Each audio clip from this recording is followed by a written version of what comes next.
Good day mga kahabi! Kape-kape!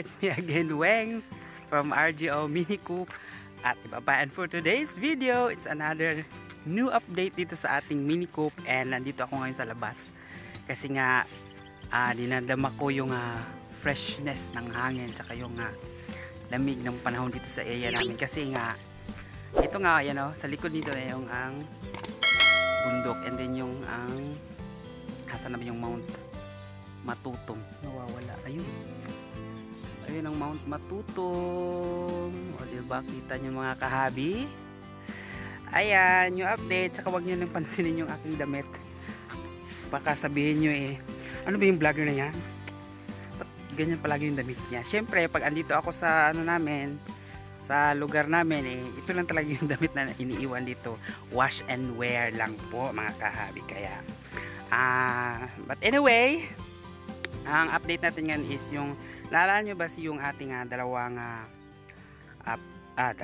isang pair ng cochin ball na mga barred or yung tinatawag na batik.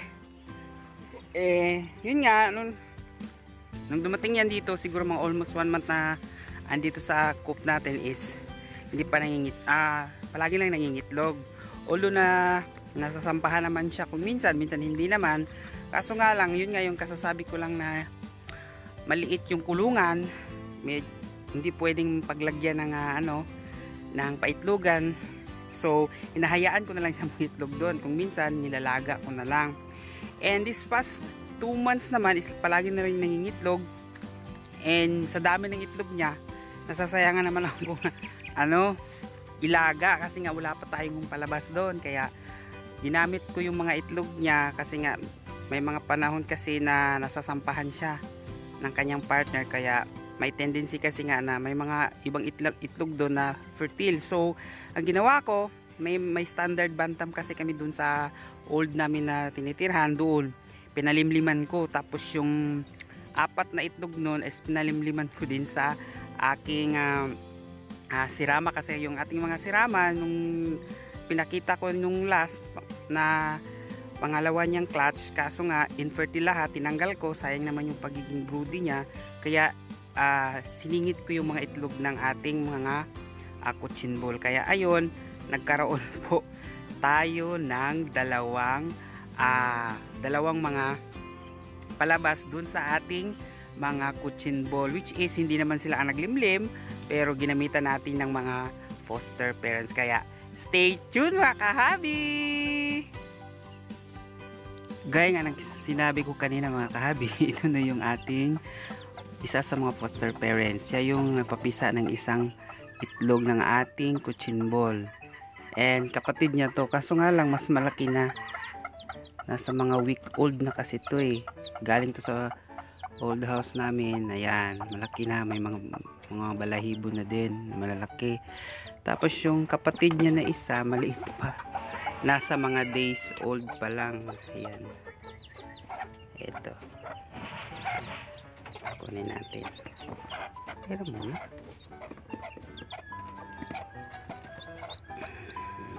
ito guys, ito diba mas maliit, nasa days old pa lang to. Ayan, baga kakapisa pa lang, meron na tayong 2 cochin ball na nadagdag. Diba, kasasabi ko rin nung nakaraan, may mga nawawalang mga alaga, meron din tayong mga kapalit kahit papaano. Yun nga lang, sa ibang breed na mga tawag nito, mga bantam. Ayan silang 2 mga kahabi.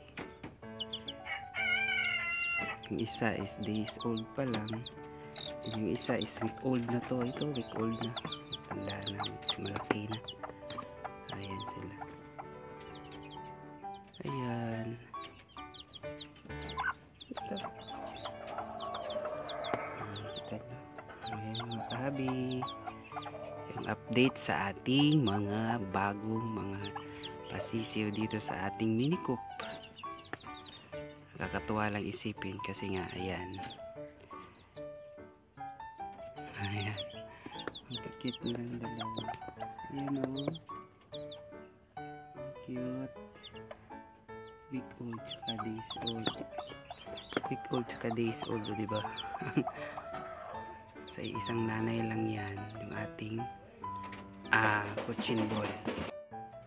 At ito naman mga kahabi yung parent ng ating mga cochin ball. Kasi nga parang hindi ito naglilimlim eh, palagi lang nangingitlog. And of course, meron na naman siyang mga itlog dito sa kulungan niya.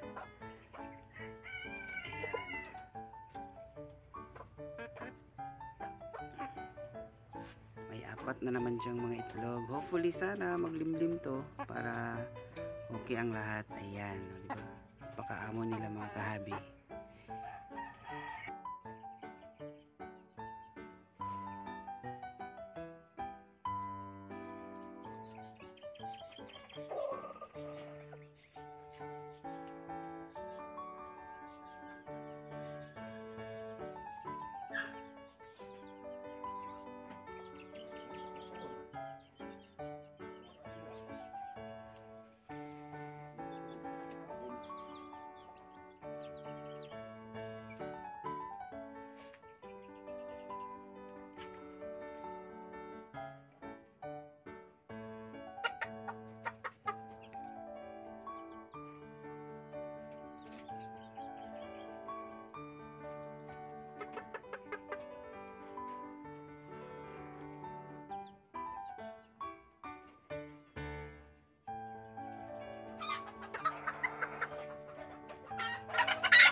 At ayan mga kahabi, isa pa sa mga idadagdag ko mga kahabi, paulit-ulit kong sinasabi.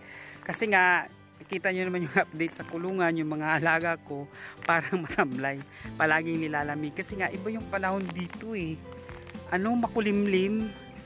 Makulimlim siya, tapos malamig yung hangin. Kaya siguro, gustuhin ko man silang paliguan. Hindi ko magawa-gawa kasi nga malamig. Tapos, baka hindi rin sila matuyo agad. And lalo lang sasama yung sitwasyon pag ganun. Di kasi tulad nung dati nilang tinitirahan is mainit doon. Kaya kahit paliguan ko pa sila ng napakaaga, natutuyo agad. And of course, gaya rin ng sinabi ko nung nakaraang vlog is kailangan din natin talaga silang vitamins talaga. Kasi nga naninibago pa rin hanggang ngayon yung aking mga alaga. Kasi nga gusto ko silang i-free range kanina. Kaso nga lang sa manang panahon, tingnan nyo naman makulimlim at parang uulan naman dito. Isa na rin kasi yun sa dahilan kaya palagi makulimlim dito is malapit tayo sa bundok. Malamig. And kaya ganun. Ayan. Ayan mga kahabi. And madagdag ko rin mga kahabi, maraming po palang salamat sa mga subscribers at na patuloy na sumusuporta until na sa ating mini vlog. Although mag 3 years na 2020 magpa 5 years na po tayo sa vlogging. And although na hindi naman tayo ganun talaga tawag nito, ang akin lang naman is enjoyment, ma-share ko lang naman yung mga journey ko sa pag-aalaga ng mga fancy chicken, and ma-share ko din sa inyo yung mga nakukuha ko ring kaalaman dun sa ibang mga vloggers, tsaka yung mga na-research ko kahit papaano, although na hindi naman tayo 100% na knowledgeable, pero we are learning man naman mga kahabi. Kaya maraming salamat sa inyong lahat sa patuloy na pagsuporta, and sa mga bago pa lamang na mga gustong mag-alaga ng mga fancy chicken is please don't forget to like, share, and subscribe para maging updated po kayo sa mga bago nating mga upload. And pwede rin kayong kumuha ng mga idea doon sa mga previous ko na mga vlogs. And pwede nyo rin i-visit yung ating YouTube channel. At maraming salamat po sa inyong lahat. Hanggang sa muli. And lagi nating tatandaan na walang magiging isang kahig o isang tuka.